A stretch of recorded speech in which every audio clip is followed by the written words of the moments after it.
Drake making news again to let y'all know, yo, he don't like not like us. That's number one. Number two, Travis Kelce. He's a bad brother for a multitude of reasons. It could be football. It could be Taylor Swift. You don't know what he's going to say, but you'll find out because he's here next on the Stephen A. Smith Show. Holla.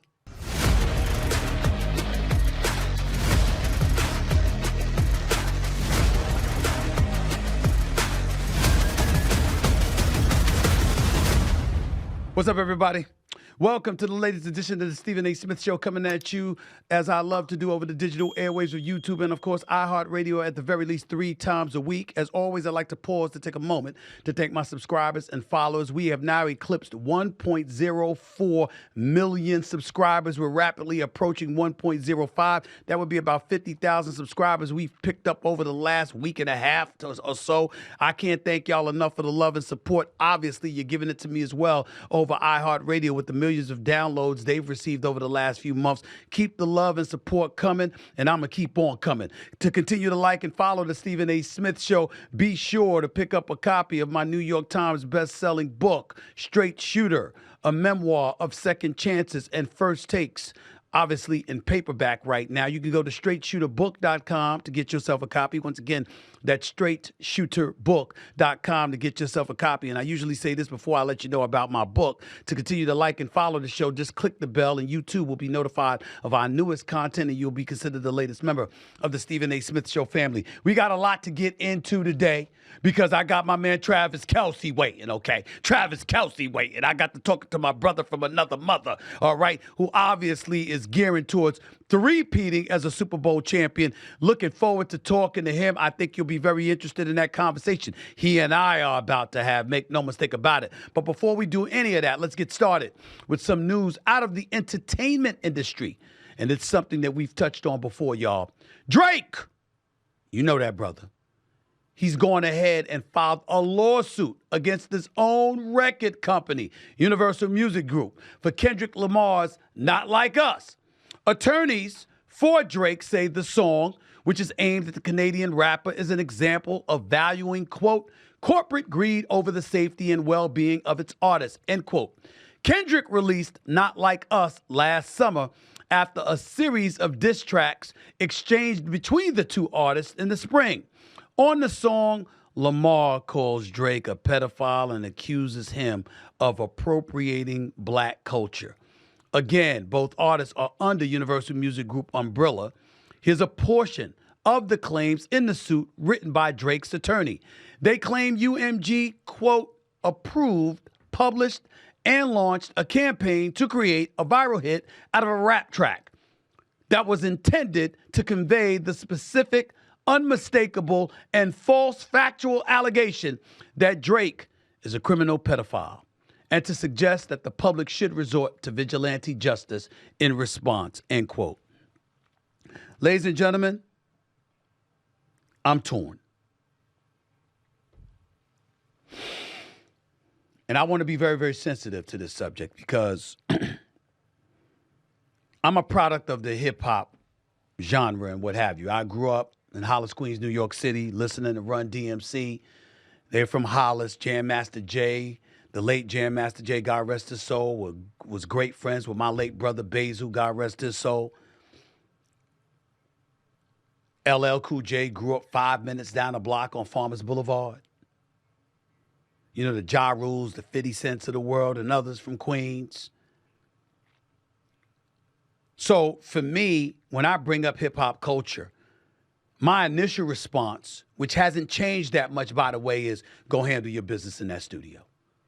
See, Drake got sensitive with a lot of people when he went after DeMar DeRozan, talking about, you know what, he would not go for his jersey being hung in the rafters. You know, when he was put off by LeBron James dancing to Drake's music. And, you know, when DeMar DeRozan and Russell Westbrook and these brothers were on stage while Kendrick Lamar was performing Not Like Us. They all from Compton, not LeBron, but they from L.A. That's not a crime. So in that regard, I thought Drake was tripping. I was of the mindset like, yo, handle it in the studio. He got you today. That don't mean he gonna get you next week. And if he got you, he got you. But if you got something better, something the Eclipse not like us, do that because Drake, you that great. You that special. What's the problem? Get in the studio and handle it like that. You don't handle it in a courtroom. That's not how you address contention in the hip-hop industry when it comes to actual records being made. That's not what you do. And I stand on that. I firmly believe that Drake should do one or two things. Stand down and say, he got me. Or stand up by going in the studio and making another diss track of your own and making sure it eclipses not like us. One or the other. I firmly believe that. I'm not backing down or bowing down from that. But I'm going to tell y'all where Drake hits me. And my sensitive side, dare I say, comes into play. When you have to move your child and their mother out of elementary school, when he's being threatened in school, when the mother and the child have to move out of Toronto, according to the reports, that's what it says, for safety reasons. When you've been accused and people think there's validity, not just, lyrical dissection, but literally they're attaching legitimacy to allegations and accusations of you being a pedophile. Then it gets a little dicey. Because UMG, Universal Music Group, both of them are under that umbrella. I'm not going to look at Universal Music Group and say, well, it was a crime for them trying to profit off of you. Hell yeah, they're trying to profit off of you in any way they can, whether it's through your music or somebody else's music about you. The record company, of course, that's what they're going to do. Of course, that's what they're going to do. One could argue they should be a bit sensitive to one of their own artists. But in their mind, did it compromise your bottom line? They don't think so. Did it compromise Kendrick Lamar's bottom line since he's under their umbrella as well? Damn sure didn't. It big upped him. It's making him a boatload of money. That means it's going to make them a boatload of money.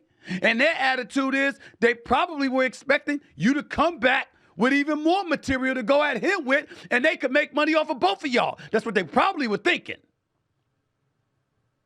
That ain't what happened. So because that's not what happened, and when you consider the level of sensitivity that's been brought to the equation, because again, he was basically accused of being a pedophile, appropriating black culture, I don't want to hear all of that. That's a different subject for another day. But being called a pedophile, yeah, he's a dad.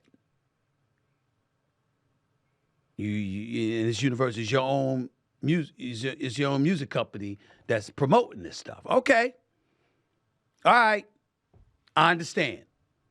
I'm not as dogged against it as I once was, even though I still wouldn't do it. I understand where Drake's coming from. I just think that ultimately he's defeating the purpose, because in the end, you're a hip-hop artist who's going to want your music to be absorbed by the masses in the future, because you're far from a finished product, and there's going to be an abundance of people out there that look at this as a weak way to come at somebody like Kendrick Lamar, who came at you the way that he did. They want you to come back the same way or bow down to the fact that you got shook. That's how people are. I can see both sides of this. Before, I could only see the one side that just looked weak to be using the law to come after an artist that took it to you in the studio. But I get where you're coming from now. I do see it. I still wouldn't do it, but that's me. A lot of people I know, but I understand why Drake could feel differently about this. I do. Coming up, he's a 3-time Super Bowl champion who is arguably the greatest tight end in the history of the National Football League. Travis Kelce joins the show as the Chiefs attempt to become the first team in NFL history to three-peat. And he may have something to say about his love life as well. You know, that means Taylor Swift, right? Right. He might have something to say. He might not. I don't know. I don't know. We're about to find out, though. Next, right here on the Stephen A. Smith Show. Back with more in a minute.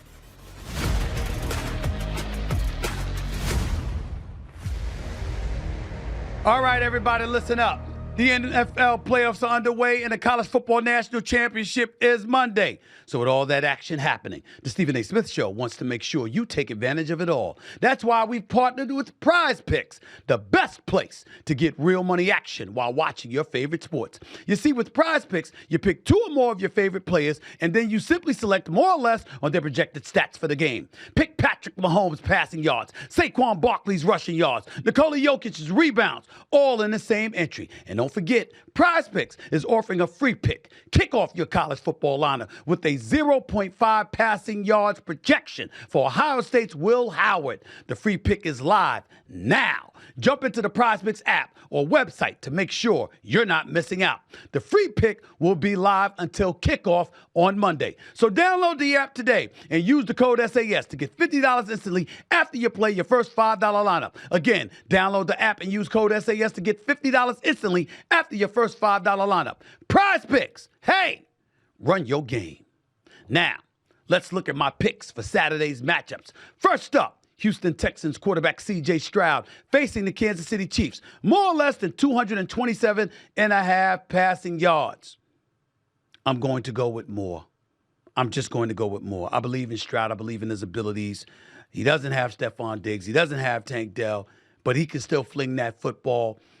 Kansas City has been shaky at times. I know Spagnuolo and that defense getting at you can cause some havoc. But for C.J. Stroud, this shouldn't be too big to accomplish. I'm going to go with more on this one. Next up, we've got Chiefs quarterback Patrick Mahomes up against the Houston Texans with more or less than 250.5 passing yards. For this one, I'm also going to go with more. This was shakier, believe it or not, because Houston could get to the quarterback. And I get that. And I don't think that Kansas City has the most stout running game in the world. So how the hell are they going to win this game if Patrick Mahomes ain't throwing the football effectively? I believe he will. I believe he's rested. He's healthy. They're all ready to go. I think Travis Kelce's going to have a big game as well. And I think in the end, for Patrick Mahomes to chalk up 250-plus yards is not a big ask. I think he's going to do that in this game at Arrowhead Stadium in Kansas City. Next up, we've got Washington Commanders quarterback Jaden Daniels, more or less than 234.5 passing yards. Have you seen this brother play? I'm going with more. How the hell can we use the word less associated with Jaden Daniels? Less losses, that's about it. That's about it. Less drama, that's about it. But when it comes to accumulating things that contribute to success, Jaden Daniels, that word more is apropos. This brother is special. He's a superstar in the making. Make no mistake about it. I'm going to go with more on this. Finally, Detroit Lions quarterback Jared Goff, more or less than 270.5 passing yards. I'm going to go with more on this as well. Ladies and gentlemen, it's the number one offense in the NFL. A top two passing attack in the NFL. They've got Laporta. They got Jameson Williams. They got a lot of cats. They got Gibbs running out of the backfield. Offensively speaking, they got a lot of firepower in the Motor City. 13 dudes on the defensive side of the ball on injured reserve. They still blew out the Minnesota Vikings, okay? Ran them out of the building. These brothers come to bring it. And I think in a game like this, okay, with Washington's going to do some things right. Jaden Daniels is going to get off. He's not going to panic in the big moment. And I think as a result of that, it's going to call for Detroit to be more than they're expected to be. And I think they're going to rise to the occasion. And as a result, Jared Goff is going to rise to the occasion. And the word more will fit where this is concerned. That's where I'm at with this. All four of these folks, y'all. More. Stroud, Mahomes, Daniels, Goff, more. Because that's what we do at Prize Pick. We try to put more money in your pocket. You feel me? My guest is a former college football player and content creator with expertise in college football and the National Football League. He hosts a new Up Show on YouTube. Please welcome Prize Picks partner, the one and only Adam Brenneman. What's going on, Adam? How are you? You see my picks up there? You see my NFL picks up there? What are your thoughts, my man? What's up, Stephen? I appreciate having me on, man. My favorite pick you got is the Jaden Daniels more. I mean, Jaden Daniels is playing on a whole different level right now. You know, the thing that Jaden does is when he can run the football the way he does with his legs is it takes that extra defender out of the box. And then that Commanders offense is putting him in that second down and short, third down and short situation, which that's where quarterbacks can thrive, man, because they got the threat of you can run the football, the defense has to play the run, and then Jaden's able to take off with his legs or throw the football down the field, man. That Cliff Kingsbury, Jaden Daniels combo is a match made in heaven right now. You have any issue with me going with more with C.J. Stroud? No, I like it. I mean, the only one I'm a little nervous about is the Patrick Mahomes play on Moore. I mean, the Chiefs starters haven't played in 3 weeks now. The Chiefs starters have been on the bench. They haven't played that much. Adam. But listen, they haven't played. Be a little rusty. Are they going to come out swinging on the first 2-3 drives of the game? I mean, if he doesn't play well in the first, second quarter of this game, that may be hard to hit that number that on the Moore on passing yards for him. So but I think Adam, that's the only one that's a little shaky. Why wouldn't they, Adam? We've been off 3 weeks. But they should come out swinging. They're going to be spry, healthy, had enough time in the hot tub, the sauna, the cold plunge, and everything else in between. They're good to go. They should come out there with fresh legs. They ain't sore. They ain't been beat up. They might be a bit rusty, but they can work off that rust instantly, looking to air it out, wouldn't you say?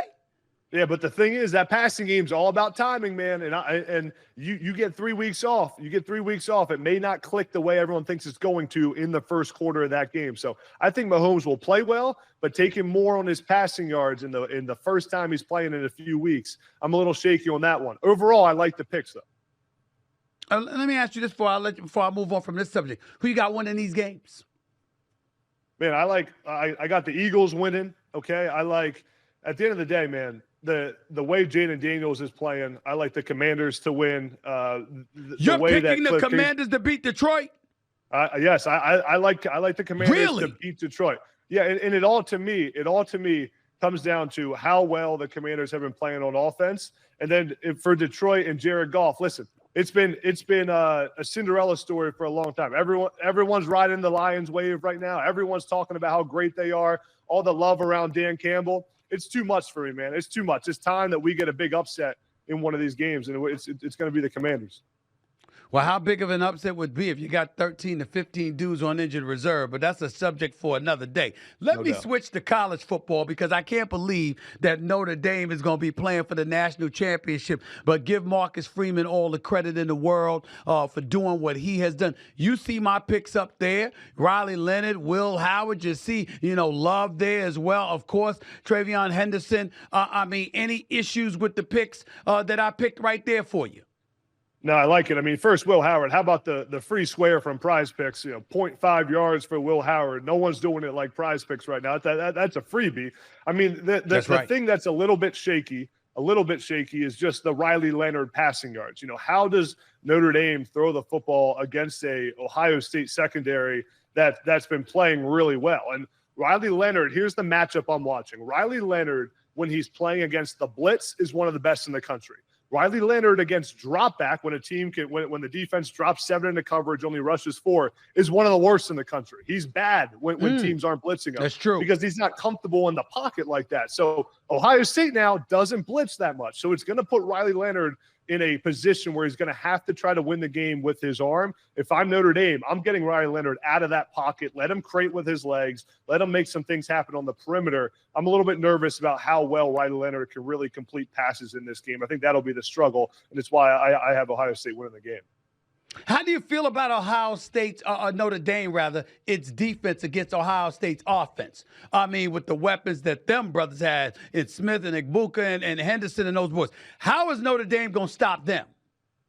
For Notre Dame, the key is going to come down to tackling in space. Listen, Notre Dame plays cover 1. I mean, man-to-man coverage. It's cat coverage, right? You cover that cat, and that's who you got. They play that cover 1 high safety. And Ohio State doesn't face a ton of cover 1 because they got those freak receivers, Jeremiah Smith, Emeka Egbuka, Carnell Tate.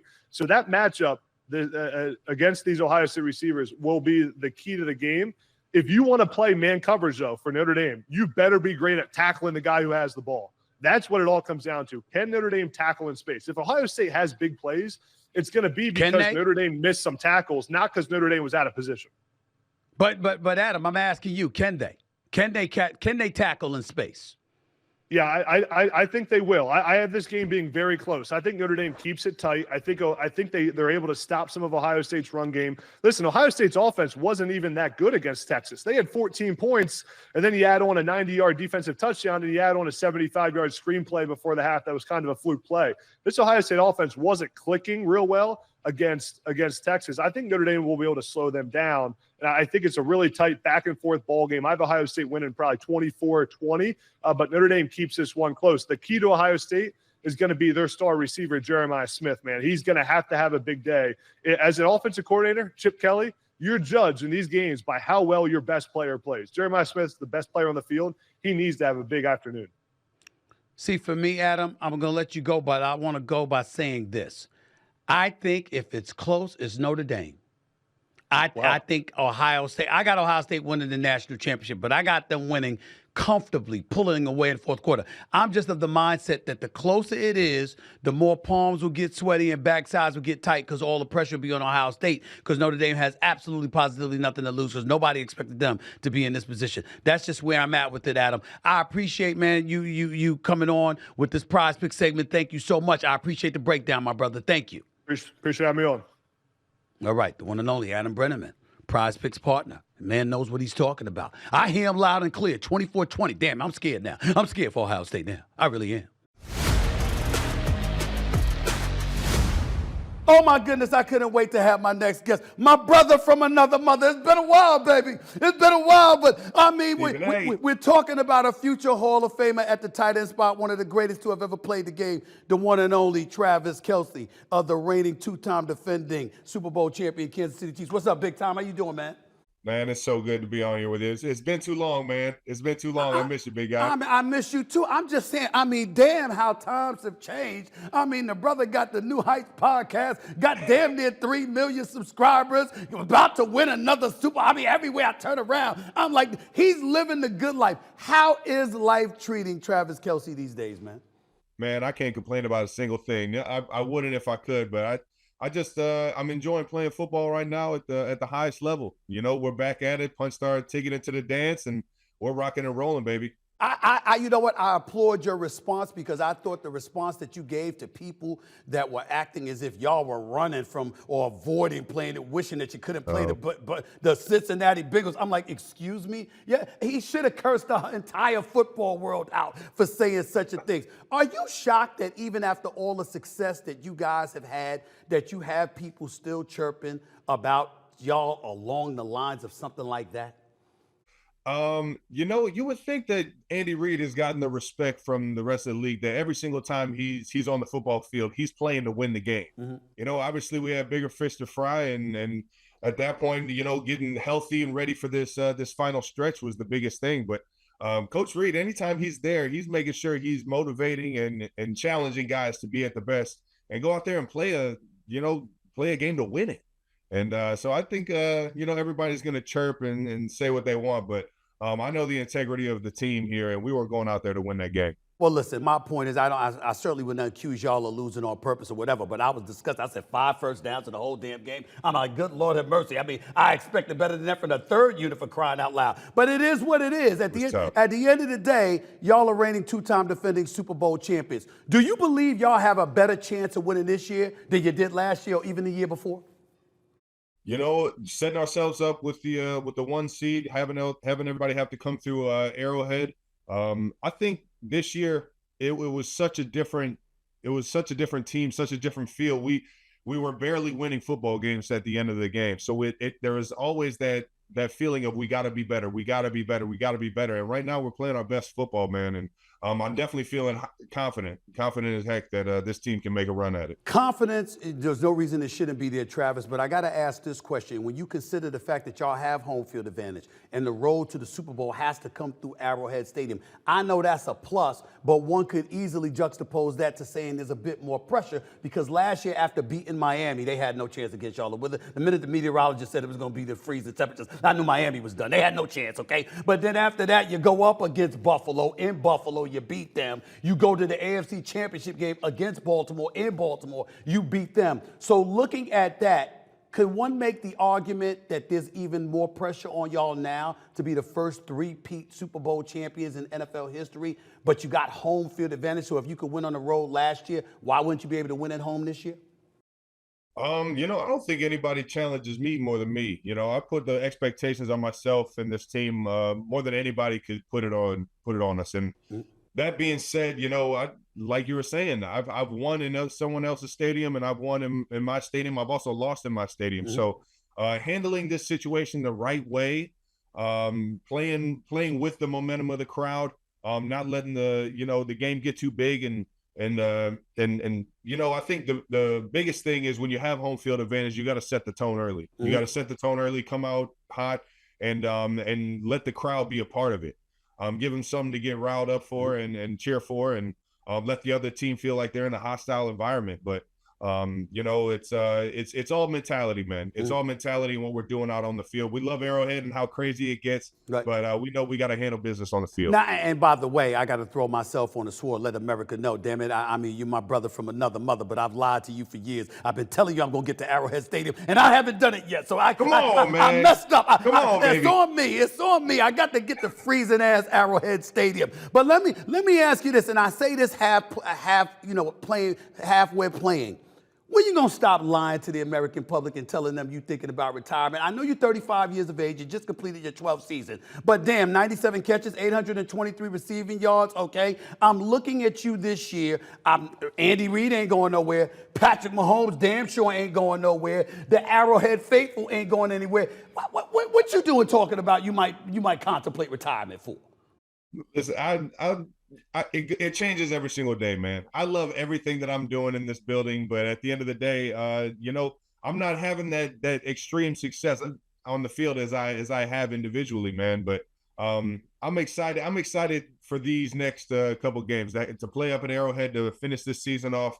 And I'll reevaluate it like I always do, and I'll probably tell myself how much I love this thing, and I'll come back next year. But it's just it's something that you have to keep into perspective, man.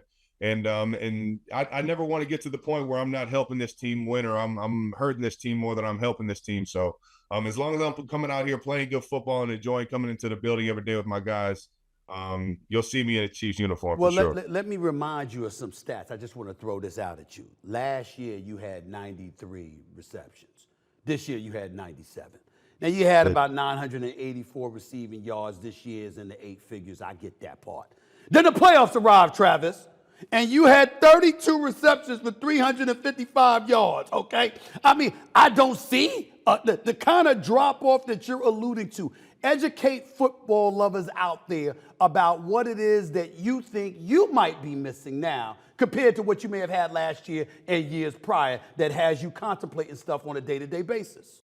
Well, the biggest thing is some of the most fun you ever have in this game is having the ball in your hands. And that being said, making guys miss was something I always prided myself on, and really that was the staple. I made the play more than what he was supposed to get. So if I got a deep cross at 18 yards, I'm not just catching the ball and getting tackled. I'm turning that 18-yard gain into a 20, 30, 40-plus yard gain. And over the past years, being able to make guys miss it's gotten a little bit tougher. And whether or not they just know my moves and I got to switch it up, or I got to break through tackles or find another way to trick them so I can make them miss. But that's the biggest thing is being able to make guys miss in space and getting those extra yards that aren't necessarily in the scheme of the play.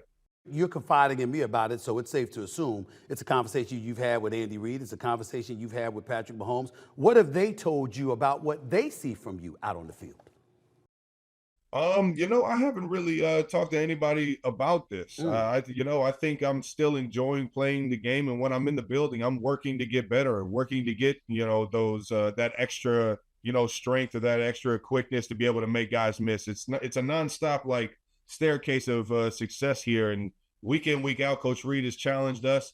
Our tight end room has challenged me to do more of that throughout the season, get more than what we're just getting on the catch. And it's a focus. It's a focus that is that's been there since I've got here in Kansas City. And I'm I'm not contemplating it too much, but at the same time, I'm always trying to be better than I am right now. Well, I got a personal complaint from my brother from another mother. I got a personal complaint right here, and I'm gonna tell you what it is, Travis. You know, when you used to go in the end zone, I mean, my brother got flavor. You understand what I'm saying? All white dudes don't have this kind of flavor that this brother has, the Travis Kelce. And the dances that you would come up with in the end zone, I mean, that stuff was epic. I think you kind of dialed that back a little bit. And dare I say you got a little bit conservative. It might be a spike here. You might slap a high five. I don't see the flavor, the celebrations, the dance moves that you used to rock anymore. I understand you ain't catching a whole bunch of touchdowns. I get that part. You got other people to do that for you. But you still get in the end zone from time to time, and I know you're going to do it in the playoffs. What's up with that? What happened to that flavor, bro? I mean, you know what? I think you just called me out, man. I think I need to get back to it. Matter of fact, the next one I get in there, I'll make sure I get jiggy for you, man. Damn right. It's definitely a part of just loving the game, man, and enjoying the game and having the showmanship to play with the crowd and play with the teammates and the excitement after you score a touchdown. So I think you know what? You might get me back into my old ways. Damn right. Get back in your own way. That way you're gonna stay a few more years in Kansas City. You don't need to go nowhere. Listen, we don't need to be a Tyreek Hill. I know that's your former teammate and you love him, and I got love for Tyreek Hill. I think he's one. I love him to death because I think he's elite. I personally believe the biggest mistake. How do you leave Patrick Mahomes? How do you leave Patrick Mahomes? You want to get the money, but if you're going to leave and you're going to get the money, Travis, you can't go out and say your next quarterback is going to be comparable to Patrick Mahomes. Could you at least give me that? Travis? At least that. You know, we love the cheetah, right? And he was being a good teammate is what he was being. So I respect him saying it. And he was being hopeful. And Tua came out and had an unbelievable year last year. Obviously, he's had the concussions and everything, but there's nobody like Patrick Mahomes, and everybody knows that. Right. But he was just being a good teammate, trying to shout out his new QB. We miss the guy, and I still love him to death, man. The Cheetah will forever be one of the most explosive players that have ever played this game, and a true brother to me, man. Right. Well, listen, man, let me get a little personal with you right here because you and I have known each other for years. I got a lot of love for you, and you know me. I don't ask a bunch of questions. I ain't gonna ask a bunch of questions now. But we're gonna get a little personal here for a second. How's life, my brother? I mean, Travis Kelce, off the football field, you living a little bit better than most. I mean, could you explain in general what it's like? I'm enjoying all aspects of life. That's for damn sure, man. Me and Taylor are happy, and I couldn't be happier to have that, that confidence and that comfort off the field, and all the support I could ever ask for in the stadium, man. Yo, Travis, I got a confession to make, bro. What's that? I never really listened to her music before. I went to her concert. Yo, Travis, it's the greatest concert I've ever been to in my life. It's off the chain. I couldn't believe it. It's the greatest concert I've ever been to in my life. I mean, and my daughters hoodwinked me because they got me to take 10 of their friends. Now, that was $2,000 a pop. I spent $20,000 on that damn concert. $20,000. That's resale, by the way. That's resale. I ain't got your money. Travis. I damn sure don't have her money. I couldn't. I said, this better be worth it. And I got to confess, it was so damn good, I went back twice. Stephen A. Smith. Oh, yeah. Nice. I went twice. I went to 2 Taylor Swift concerts, bro. 2 Taylor Swift concerts. She had you singing along the second time? You started to pick up on something? And dancing. Ain't that something? With that being said, when you look at your life right now, has that added to your football talents in your estimation? Or has it been, I'm going to compare it to a fighter, whereas you starving, you struggling, you going out there and you hardcore because you got to go and get it. And then all of a sudden, you hit the jackpot with everything that you're doing, Super Bowl championships, heart in your life and what have you. It's the equivalent of waking up in silk pajamas and trying to go in that boxing ring and get it done. Where would you describe your mentality to be at this particular moment in time, knowing how well everything is going for you, both personally and professionally? Well, I think personally, that's the beauty of being in a very strong relationship, is that you get that support to be able to come in and focus on your craft, focus on being the best version of you. That's why I wanted to be at the concert, supporting her and being there for her, making sure she feels comfortable and supported in everything she's doing in life. And, I think I'm as focused as I've ever been on my job and being the best player that I could possibly be week in, week out for this team. And It's because I don't have to worry about things off the field. There were people that looked at you at the beginning of the season and felt like you weren't in peak condition, and they didn't blame her, but they were saying you being so supportive of her and traveling so much, that took away from you. How did you feel when you were hearing that kind of noise about yourself at that time? Well, the first thing is you have to be true to yourself. People are saying things. You got to be able to reflect and look at yourself and see, why are they saying these things? And I was still playing I was still playing at a high level, knowing all that has been said.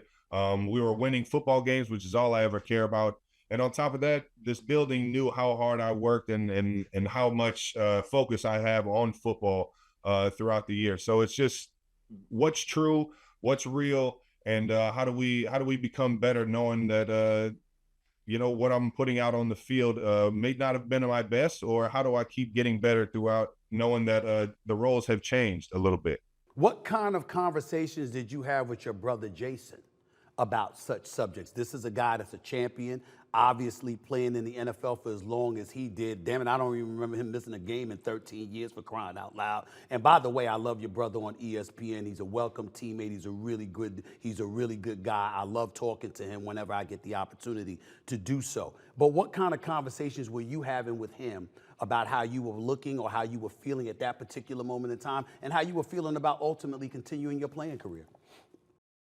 I've been so fortunate to have Jason always 2 steps ahead of me. He's 2 years older than me.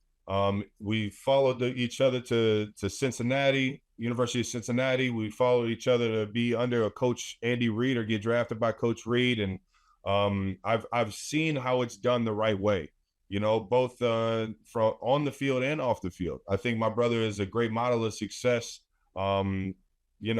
in the city of Philadelphia just as much as he is at the link. And I love him for it. And I don't necessarily even have to have a lot of questions for him, but just have a talk about life with him. And I can get a lot out of that. I think my brother's biggest thing is, when you come into the building, do you still feel, the energy? Do you still feel the excitement? And do you still feel like you can do it at a high level week in, week out, knowing the seasons are only getting longer, with them adding the 17th game and another playoff seed or another playoff team into the playoffs? So it's just hearing him talk about how the end of his career came about, and how tough of a decision it was for him. I can get all the, I can get sent in the right direction by just being here. But I'll tell you this much, man. I wish he had retired, because I think the Philadelphia Eagles would even be better off if he was still there. And then we learned after he departed that was one of the reasons Jalen Hurts was struggling, because he was deferring to Jason. And so with a lot of stuff that was going on, I'm like, well, damn it, how come you didn't beg him to stay? You should have begged him to stay an additional year or two. That's where I'm going with that. But I'll tell you this too as well. When I think about your brother and your New Heights podcast, I want you to talk about how that came about, how that unfolded. You guys got, 2.5 million subscribers, for crying out loud, and deserve it, by the way. Congrats. It's more than I got. Hey. It's more than I got for the moment, damn it, all right? And you deserve it. Just for the moment. I'm coming. I'm always coming. But here's the deal. But here's the deal. How did that come about, and how do you feel about you two doing that, and what kind of impact y'all are having, not just in football, but beyond? Yeah, and I think that's been the goal for a lot of football players in this league, is to set yourself up, because we know this game, it isn't forever, and you got to be able to set yourself for what happens after football. And me and Jason, to be honest, we missed each other. We hadn't had those conversations every single week, and now we have 2 hours set aside every single week to talk football, catch up on things, and just be brothers. And you got that aspect of wanting to set yourself up after football. And then everybody always said before New Heights, me and Jason were on 2 completely different sides of the spectrum.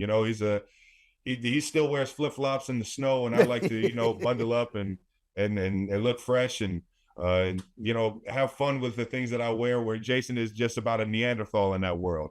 And they just never saw the similarities until you get us into the same room and hear us talk at like a lunch table or a dinner table.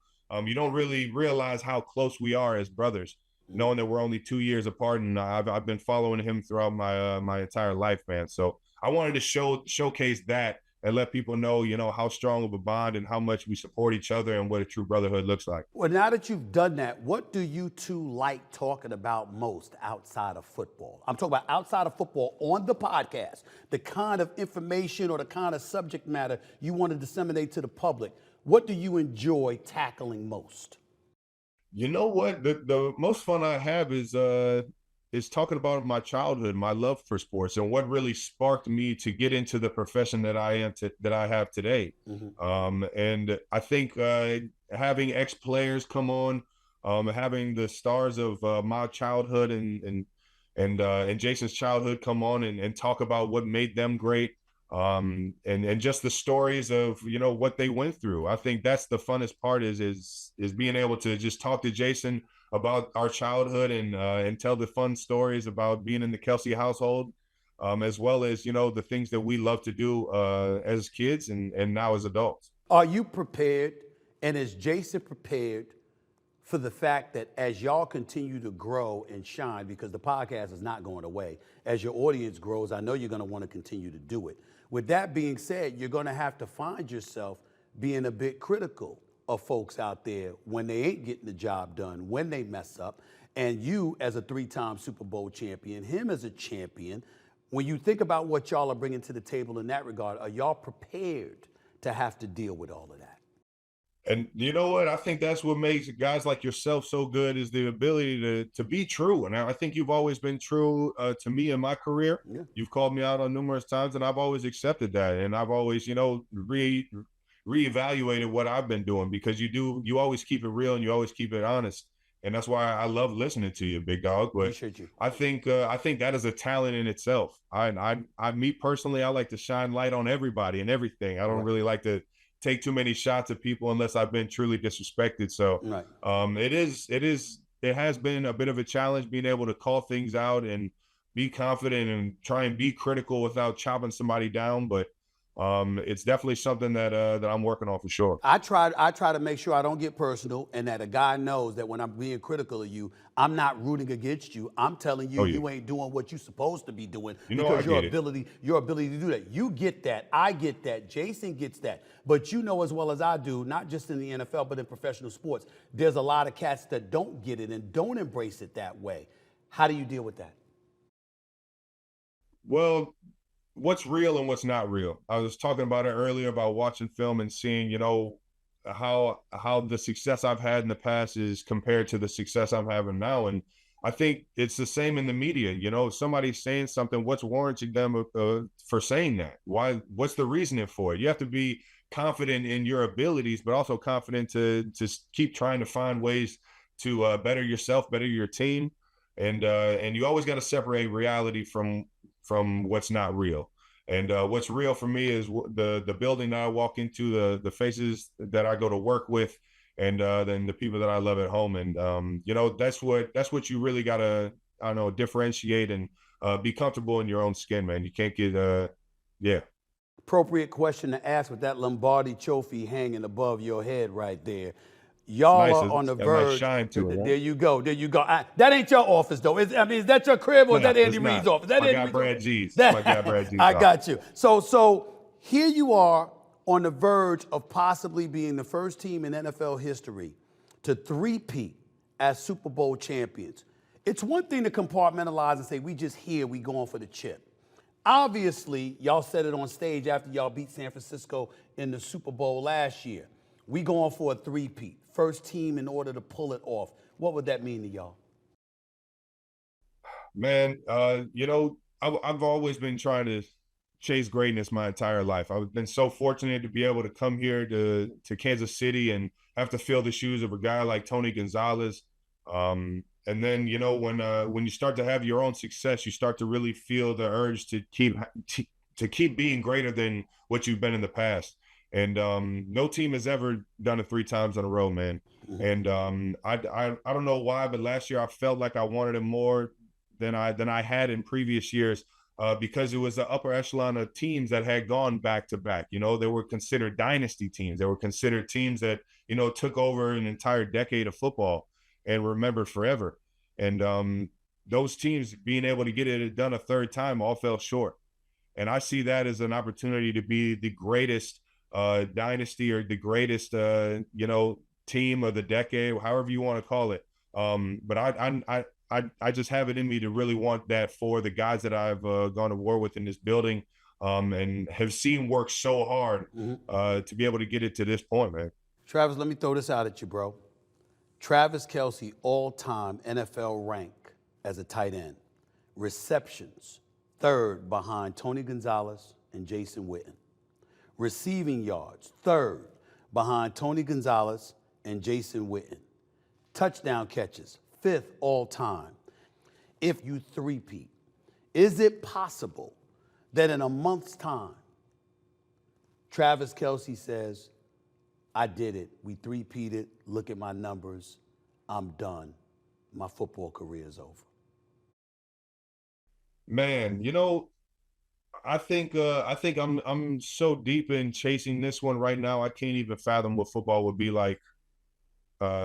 Not playing football as a profession, man. I still love coming into the building every single day. Does it get hard? Yeah, but I'm not doing it for the stats. I'm doing it for the greatness, the legacy that we've created here in Kansas City with Pat, with Chris Jones, with Coach Reid, Coach Spags, you name it, all the guys in the building, man. It's been so much fun coming in the building with these guys. So I can't fathom what it would feel like just being able to say I'm satisfied, because I'm still hungry to go and get something right now.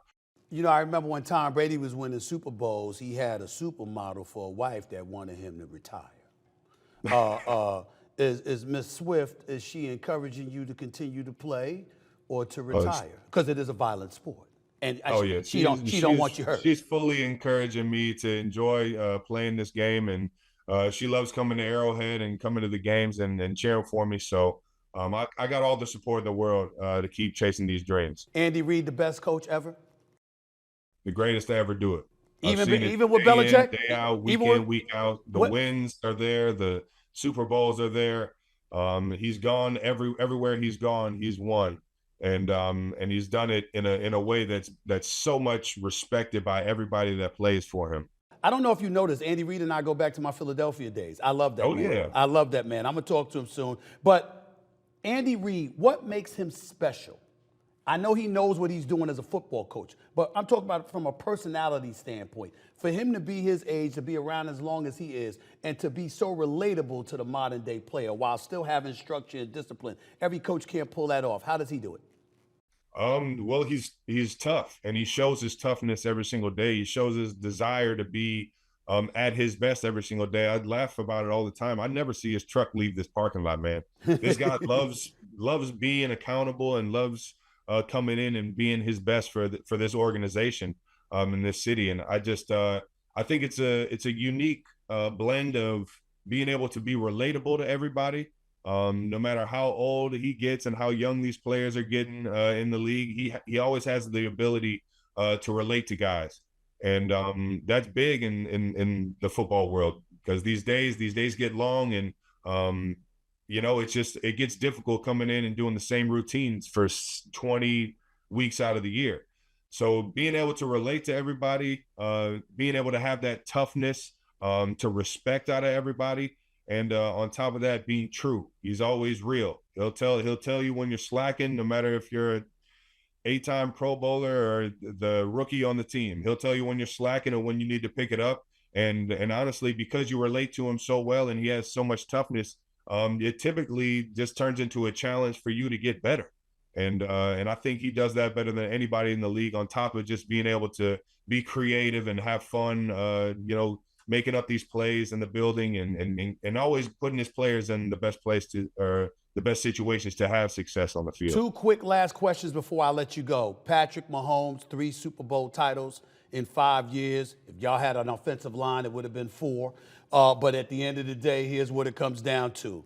A lot of people look at him and they say he's the best ever. Others look at a Joe Montana, 4 rings. Others look at a Tom Brady, 7 rings. The three-peat will cement it, okay? But without the three-peat, you look at Patrick Mahomes right now, based on the guys that I mentioned, he's the best on the planet to you ever? Best to ever do it. The best to ever do it. And to be honest, I think Obviously I'm a little biased. I think I've been on the receiving end of a lot of Pat Mahomes throws that have just blown my mind that he could even make these throws sometimes. But his natural ability to make plays, break tackles, throw the ball across the field. He's done it in a way that no quarterback has ever played this game. And he's won at a very, very high level. With the world counting him out a few times. And I think that his ability to lead, just like Coach Reid, and his ability to come in and motivate guys and make guys better on this team is second to none, man. And I see it every single day, just like I see it with Coach Reid. His attention to detail, how fast he thinks, how fast he can get the ball out, his ability to make every throw. And then on top of that, you got the wins and the Super Bowls to do it. Is there somebody that you think is the toughest competition waiting for you, or does it matter? I said this on New Heights, man. I want to play the best, man. Whoever that is, whoever we're presented, I want them to be at their best, and I want it to be, a challenge that's worth fighting for, man. I love this time of the year. I think it's my favorite time of the year. I've been hoping I could press fast forward just to get to this point, but know that the NFL doesn't work like that. But whoever we get in Arrowhead, I'm fired up and I'm ready to compete and just give them our best. My very last question: is it all right for us to call you a Swiftie? Is that all right? Yeah, I'm the number one Swiftie. Number one, right? Or even more than Mama. Even more than Mama, she seems to be a Swiftie now. You already know. I'm right there. We're neck and neck. We're right there. We're tied at the top.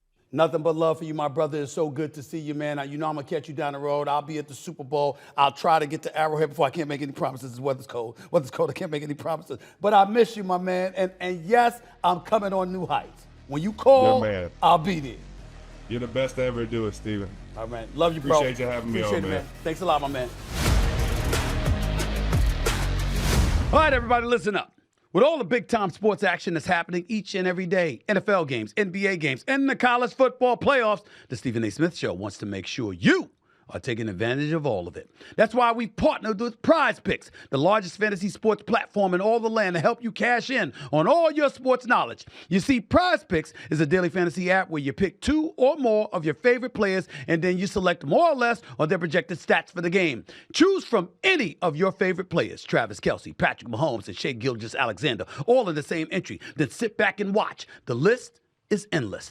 And now with Prize Picks Flex Friday option, you can still cash out even if your lineup isn't perfect. That's right. Every Friday, just look for the protected play. So win or your cash back. And get this, Prize Picks now offers MasterCard for quick and easy deposits into your account during this sports season. Make your picks in less than 60 seconds and turn your sports opinions into real money all season long on Prize Picks. So download the app today and use code SAS to get $50 instantly after you play your first $5 lineup. Again, download the app and use code SAS to get $50 instantly after your first $5 lineup. Prize Picks.